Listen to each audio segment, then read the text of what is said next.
Good evening again. My name is Andrei Gushin. I'm chair of VentureLab, and we're glad to have you here. This is the last event of the season, and I think we saved the best for the last. Thank you all for coming tonight. I hope to see you again next season. It's been a very interesting process putting this together, and I've had plenty of time to think about it. It's better if somebody says, do you want to do this yesterday, and you do it today. But when you have a month to think about it, you kind of go back and start looking at a lot of the elements and spend a lot of time kind of digging into it and trying to figure out what is it I can share and what is it that is going to be kind of irrelevant. And I'd like to share all of it with you because it's all very relevant. There's so many steps and there's so much in this process. You know, the first step in putting a business together really comes with a commitment and a vision and the comfort in taking a measured risk. You've got to take the risk. If you don't take the risk, you're not in the game. Every small company likes to think that they're going to be a strategic buy, but it's hard to make that happen. It's hard to figure out how to make that happen. And one of the challenges when you're sitting across the table from the CFO of the large acquirer is that they always want to convert the discussion into a pure income statement analysis and projecting the numbers that you actually have and you going through this schizophrenic discussion of, on the one hand, they're saying that they really are interested in purchasing you, and on the other hand, telling you how you're worth so little and this is why they should pay you so little. And so the game is always to try to convert it from a financial acquisition to a strategic acquisition. Getting in that position required to take some early steps like this to get some traction. You got to get traction. You got to find your adopters. By keeping the working capital low, you keep your preferences low.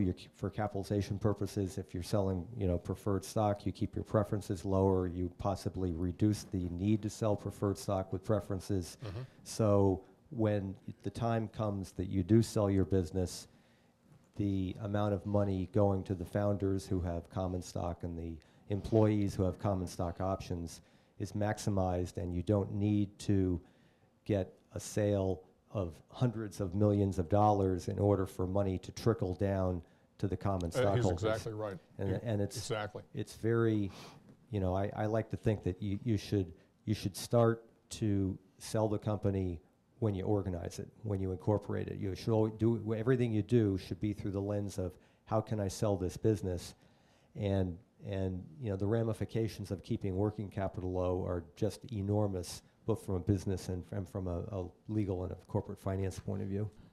A dominated niche is a fabulous niche to find because it's protected. I mean, they put up an umbrella, the pricing, and they keep up the price, and it's theirs.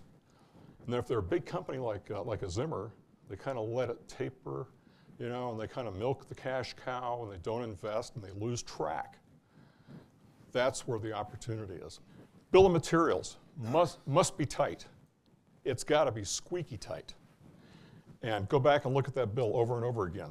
This machine, standing here, total overhead, everything in it, $950 to $1,000. Average selling price, $12,000 to $13,000.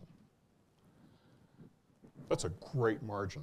One of the challenges, I think, is that you're accomplished business people, you're great entrepreneurs, you've worked your butts off to get a company and a product to the point where someone else wants to buy it, and then you kind of enter this M&A world where all of a sudden there's another cast of characters. There's lawyers and accountants and maybe investment bankers, and there's people talking languages that you don't know in terms of indemnification and warranties and reps and schedule of exceptions.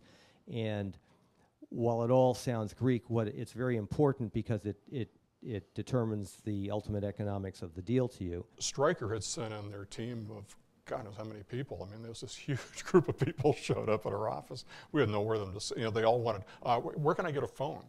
I need to sit down. I need my laptop hooked up. Do you have Wi-Fi? Geez, come on. I mean, you people you're in our way. We're busy. They sent out 3 real high-level sales guys to go into the market and check us out live at user sites. And what was the message back? They love the machine. So Stryker was finding out for themselves the people love the machine. They called off their trip. I mean, they had this big trip. We had to set up all these meetings. They were out a day and said, forget it. You know, it's not even worth doing. I mean, this machine is really popular. There's no question about it.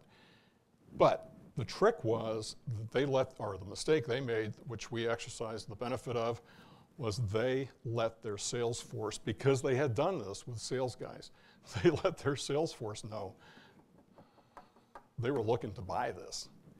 Let me tell you, there are two groups of people that spread rumors faster. It's my daughter on Facebook and sales guys. How do you differentiate a company at a trade show? Because that's where the battles are fought. That's where the action is, right? It really is in our business. Visual differentiation, and I'll show you what that is. Validated messages. Do not go to a trade show, do not do any marketing, do not do any promoting without validating your messages.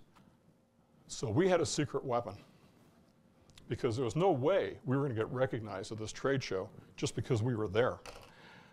But this was our secret weapon, and it was my chairman came up with this.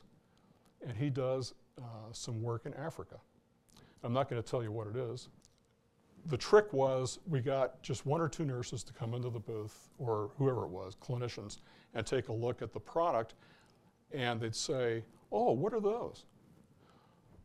We're not going to tell you until you try the pump. And so you had to stand there and do trial. You had to turn it on, turn it off, inflate, deflate, then you got your thing. And then we would tell them what it was. And then we'd say, don't tell anybody. So now they got a secret. And what do? Go get a friend. We had a line of people at our booth lining up to get these little things, and nobody knew what they were. Simple, effective, it's marketing. We added a new small product. Our family is growing. And this was my wife's idea to send out a birth announcement. So we sent out a birth announcement. Nurses loved it. The little baby SmartPump was 7 pounds, 9 ounces, and it was 13 inches long. And they came by to see the new baby pump. But it's a community, and that stuff just spreads. I mean, it really works. Jack Welch said this, our friend at GE. If you don't have a competitive advantage, don't compete. And that really is the message. You know, if you're going to get in, if you're launching a business like this that's in a niche, that's going after a piece of business, don't do it unless you've got a competitive edge. The silent threat of rent versus buy. Let me tell you, it's a horrible death as a company to innovate, to create the business, to market, and then have a distributor or a distribution relationship set up. They don't have to buy you. They've already got you. They've got your distribution. So you have to be very careful about how you do your distribution, or you end up rented.